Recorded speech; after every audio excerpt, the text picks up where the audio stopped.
5 মিনিটে আমরা 5টি ফ্রেজ ব্যবহার করে বাক্য তৈরি শিখব। দেখো, এইচএসসিতে তোমাদের যেটা আসে এই ফ্রেজগুলো দিয়ে বাক্য কিভাবে তৈরি করতে হয় এবং ক্লাস শেষে আমরা এই 5টি বাক্য ইংরেজিতে তৈরি করব। হ্যাভ টু, তোমরা জানো যে হ্যাভ টু একটি মডেল ভার্ব ব্যবহৃত হয় মেইন ভার্বের আগে। এটার গঠন সবসময় যে কোনো মডেল ভার্ব, এটার গঠন হবে modal verb plus base verb. Okay, এখন এই হ্যাভ টু অর্থ কি? কোনো কাজ বাধ্য অর্থে হ্যাভ টু ব্যবহার করতে হয়। কেন অর্থ পারি, মাস্ট অর্থ অবশ্যই করতে হবে। ঠিক একই রকম হ্যাভ টু মানে বাধ্যভাবে করতে হবে। এখন এই হ্যাভ টু প্রেজেন্ট এবং পাস্ট টেন্স দুইটা ফর্ম হয়। প্রেজেন্টে হ্যাভ টু এবং হ্যাজ টু, আর পাস্ট টেন্সে হয় হ্যাড টু। তাহলে এখানে আই হ্যাভ টু গো নাও, আমাকে এখন যেতে হবে। She has to finish her homework, তাকে তার হোমওয়ার্ক শেষ করতে হয়। তাহলে এখানে স্ট্রাকচারটা model verb plus verb one. যদি এটা পাস্ট হয়, অতীতে হয়, আমাদের তাড়াতাড়ি যেতে হয়েছিল। We had to leave early. Okay, he had to help his brother, সে তার ভাইকে সাহায্য করতে হয়েছিল। অর্থাৎ এই হ্যাড টু মানে পাস্ট টেন্স বাধ্যভাবে করতে হয়েছিল, আর হ্যাভ টু এবং has to present tense. Be born, এটা শুধু জন্মগ্রহণ ক্ষেত্রে। বি মানে be verb, am is are was were. Born মানে জন্মগ্রহণ করা অর্থে। তো সচরাচর পাস্ট টেন্স হয়, মাঝে মধ্যে সেটাকে প্রেজেন্ট অথবা ফিউচার হতে পারে। তো পাস্ট টেন্স কখন হয়? যখন কোনো ব্যক্তি জন্মগ্রহণ করেছিল অতীতে, সেটা বোঝায়। যেমন এটা স্ট্রাকচারটা কি? সাবজেক্ট বি, তারপরে বর্ন, তারপরে হচ্ছে সময় বা স্থান, এগুলো ব্যবহৃত হয়। আই ওয়াজ বর্ন ইন 2000, আমি 2000 সালে জন্মগ্রহণ করেছিলাম। তার জন্ম ঢাকা শহরে। She was born Dhaka. We were born in Bangladesh, আমরা বাংলাদেশে জন্মগ্রহণ করেছিলাম। The baby will be born next month, শিশুটি আগামী মাসে জন্মগ্রহণ করবে।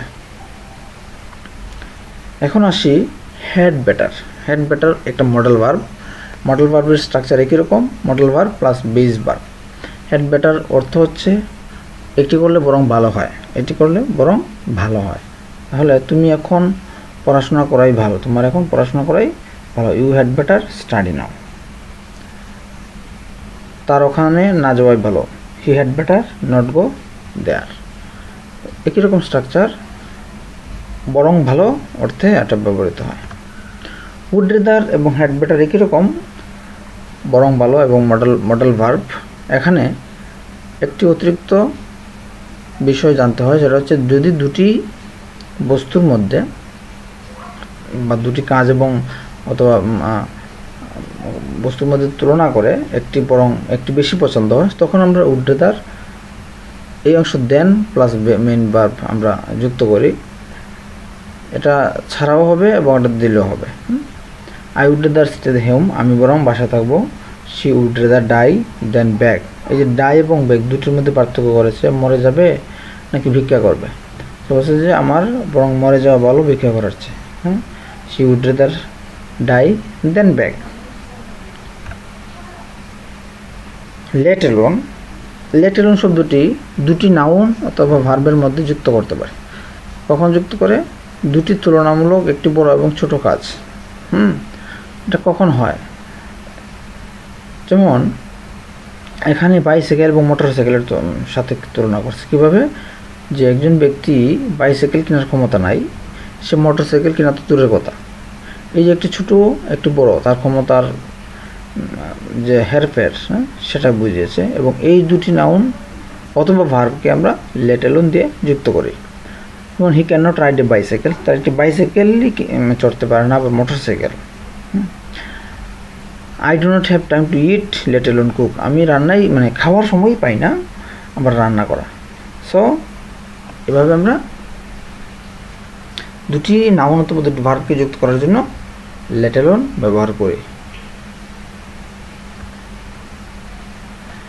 ইন্ট্রোডাক্টরি ইট হচ্ছে, ইট একটা সাবজেক্ট, সাবজেক্টের উপরে ভার্ব বসে, এটার সাথে এটা তো জটিল কিছু না, যেখানে সাবজেক্ট খুঁজে পাওয়া যায় না সেখানে আমরা ইট ব্যবহার করি। সাধারণত weather, time, distance, formal subject এগুলোতে ইট ব্যবহার করা হয়। যেমন it is important, it is raining, it is 10 o'clock, it works. So subject verb টেন্সের মতো সেটা ব্যবহৃত হয়। দেয়ার দিয়ে যে বাক্যটা তৈরি করতে হয় এটার একটা নির্দিষ্ট স্ট্রাকচার আছে, সেটা হচ্ছে কোনো জায়গায় কোনো কিছু বর্ণনা করতে হলে দেয়ার ব্যবহৃত হয়। দেয়ার এরপরে মেইন ভার্ব অথবা বি ভার্ব, তারপরে সাবজেক্ট ব্যবহৃত হয়, এটা হচ্ছে স্ট্রাকচার। যেমন দেয়ার ইজ এ বুক, এ বুক হচ্ছে একটা সাবজেক্ট, ভার্ব হচ্ছে ইজ, তো দেয়ার ভার্ব তারপরে subject on the table. There are many students, তো দেয়ার হচ্ছে দেয়ার উপরে বি ভার্ব, এটা হচ্ছে সাবজেক্ট, মেনি স্টুডেন্টস, তো এই সাবজেক্ট অনুসারে এই ভার্বটা বসে, there are many students in the class. তো আশা করি এতটুকু তোমাদের পরিষ্কার হয়েছে। এবং এখন আমরা যদি কয়েকটি বাক্য দেখি, আমরা যেটা প্রথমে করেছিলাম, সে 1992 সালে জন্মগ্রহণ করেছে। হি ওয়াজ বর্ন ইন 1992, সে ঢাকা বাস করে। হি লিভস ইন ঢাকা, জঙ্গলে অনেক বাঘ আছে তার কোনো স্থানে। There are many tigers in a jungle, তার বরং বাড়ি যাওয়া উচিত। He had better go to home, আমি সাইকেল কিনতে পারি না, কার তো দূরের কথা। I can not buy a bicycle, let alone a car. আশা করি তোমাদের এই ফ্রেজগুলা ইউজ করার তোমাদের সহজ হবে এবং ভাষায় একটু প্র্যাকটিস করবে। Thank you.